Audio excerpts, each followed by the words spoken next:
Assalamualaikum əziz əyallarımız.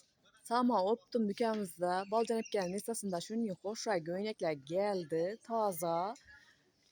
Toylara bir giydiğin abba hoşaylar. Bablan her hal svetli rasvetkesi razmeri ba. Geleveresle.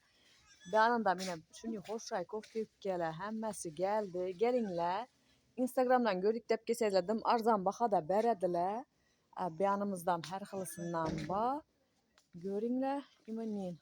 Bularam geldiğine taze.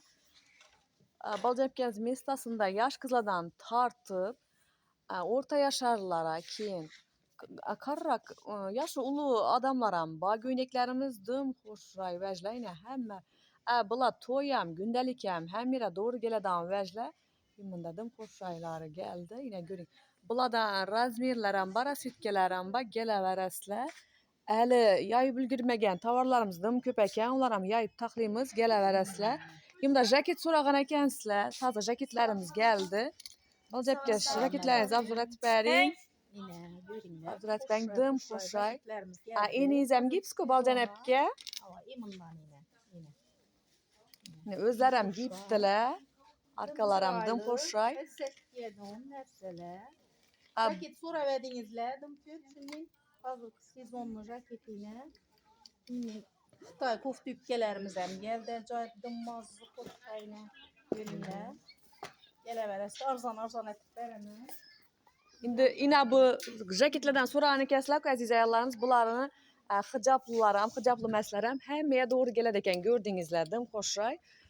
Geleveresler. Yine navlarız geldi balcan epke. Bundan rasitkeleri. İndiski paplıyla geptiğine Sevdim ben bu görünler. kofta üpkelerini. Dım hoşray. Bulardan ham geldi. Bularım zor. Bunun svetleri var. 12 sveti var bunun. 12 sıkıl sveti bayın. Balcan epke bu ulu yaştakilerim aytverdim. Markizel az bir görsetip verin. Yine şularımız geldiğine 60 eçer azmerler. 50'den 60 eçer azmerler var. Svetleri var bulanın. Bunda yine garuşkeler var.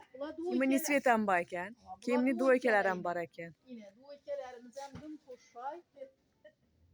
150 bin somdan. Güneklerimizden 150 bin somdan. 150 bin somdan eken. 150 bin somdan tiküçem tikip vermiydim onu azizlerim. Geleverinle.